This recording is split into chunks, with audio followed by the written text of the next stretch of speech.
सी जीर्णानि यथा विहाय नवानि गृह्णाति नरोपराणि तथा शरीराणि विहाय जीर्णा न्यन्यानि संयाति नवानि देहि। अर्थात जैसे मनुष्य अपने पुराने जीर्ण शीर्ण वस्त्रों को त्याग कर दूसरे नए वस्त्रों को धारण करता है, ठीक वैसे ही जीवात्मा पुराने शरीर को त्याग कर दूसरे नए शरीर में प्रवेश करती है। आज हम महर्षि वेद व्यास जी द्वारा रचित श्री गरुड़ महापुराण के दिव्य ज्ञान के माध्यम से यह जानने का प्रयास करेंगे कि मनुष्य की मृत्यु कैसे होती है और मनुष्य के शरीर से आत्मा कैसे निकलती है। नैमिषारण्य तीर्थ में सूत जी शौनकादि ऋषियों से गरुड़ महापुराण का दिव्य व्याख्यान करते हुए कहते हैं कि हे मुनि श्रेष्ठों, जब गरुड़ देव ने भगवान श्री हरि विष्णु जी से विनय पूर्वक आग्रह किया और पूछा कि हे प्रभु, जीवात्मा किसी भी प्राणी के शरीर को कैसे छोड़ती है तथा आत्मा के शरीर से अलग होते समय शरीर की कैसी दशा होती है, मृत्यु क्या है, मृत्यु का स्वरूप कैसा है और मृत्यु कैसे होती है, इसका विस्तार पूर्वक वर्णन कीजिए और मेरी जिज्ञासा को शांत करने की कृपा कीजिए।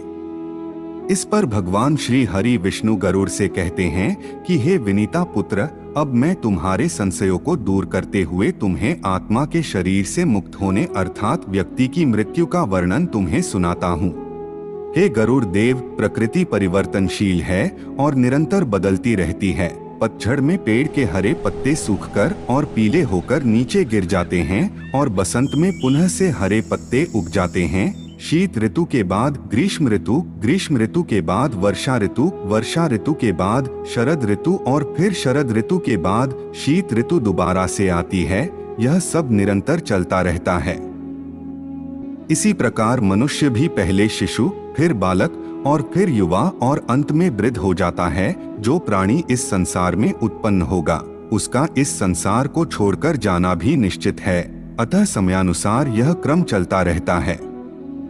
इसी क्रम में जब व्यक्ति अपनी औसत आयु को पूर्ण कर लेता है और स्वाभाविक मृत्यु के द्वारा उसका इस संसार को छोड़ने का समय निकट आता है, तो आत्मा के शरीर से मुक्त होने से पहले उस व्यक्ति के शरीर में कई प्रकार की व्याधियां अर्थात रोग उत्पन्न हो जाते हैं, जैसे कि मस्तिष्क का रोग, आँखों का रोग, कानों का रोग, नाक का रोग, मुंह का रोग, गले का रोग, हृदय का रोग, उदर रोग, पैरों का रोग इत्यादि कई प्रकार के रोग हो जाते हैं। उसका कंठ अवरुद्ध होने लगता है, उसकी आंखों में आंसू आने लगते हैं, उसका शरीर पंगु होने लगता है, उसकी हृदय गति रुक जाती है, हृदय सुन्न हो जाता है, उसे अत्यंत घुटन महसूस होती है। उसने अपने जीवन में जो भी शुभ अशुभ कार्य किए और जो जो उसके जीवन में घटनाएं घटित हुई होंगी, उन सभी का स्मरण उसे होता रहता है। यह सब एक चलचित्र की भांति उसकी आंखों में दिखता रहता है। इस भावना के दौरान उसके मन में जीवन भर अर्जित संपत्ति और प्रियजनों के प्रति अत्यधिक आसक्ति होती है, जिसके कारण उसके प्राण निकलते समय उसे अत्यधिक कष्ट और अत्यंत दुख होता है। इस समय वह अपने प्रियजनों को पुकारता है और उनसे बात करना चाहता है, उनसे कुछ कहना चाहता है, लेकिन सामर्थ्य विहीन होकर कुछ कह नहीं पाता और उसकी बातों और संकेतों को पास बैठा कोई भी व्यक्ति नहीं समझ पाता है। जब उसकी सांस रुकने को होती है, तब वह सांसों को वापस लाने के लिए संघर्ष करता है। उसे बहुत बेचैनी, पीड़ा और छटपटाहट होती है, क्योंकि नाड़ियों से प्राण खींचकर एक जगह एकत्रित होने लगते हैं। उसकी पांचों इंद्रियां अर्थात स्पर्श, स्वाद, गंध, दृष्टि और श्रवण की इंद्रियां एक एक कर शिथिल होकर लुप्त होती जाती हैं। श्रवण शक्ति सबसे अंत में लुप्त होती है। जब प्राण निकलने का समय बिल्कुल पास आ जाता है तो एक प्रकार की मूर्छा आ जाती है। एक बिच्छू के काटने से जितना दर्द होता है, उसके कई गुना बिच्छुओं के काटने का दर्द उसे महसूस होता है।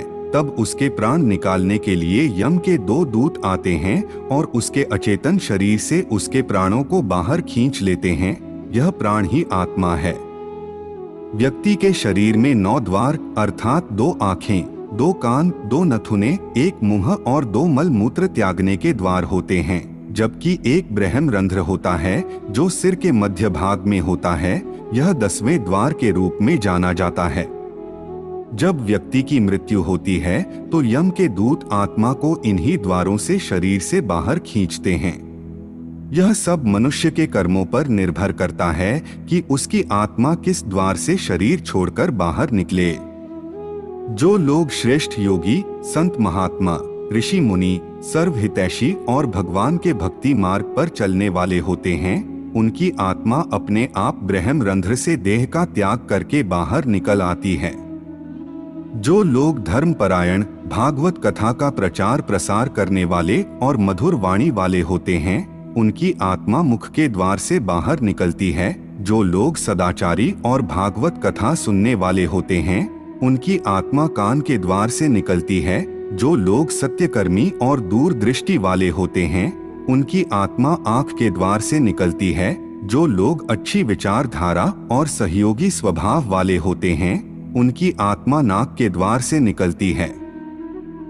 और जो लोग अत्यंत पापी, क्रूर, गंदी विचारधारा वाले, अत्यधिक झूठ बोलने वाले और दूसरों का अनिष्ट करने वाले होते हैं, उनकी आत्मा को यम के दूत मल मूत्र त्यागने वाले द्वार से बाहर खींचते हैं। जब आत्मा मुख के द्वार से निकलती है तो मुख से झाग या फेन निकलता है। जब आत्मा आँख के द्वार से निकलती है तो आँखें उभरकर बाहर निकल आती हैं। जब आत्मा कान के द्वार से निकलती है तो कान से मवाद या मैल निकलता है।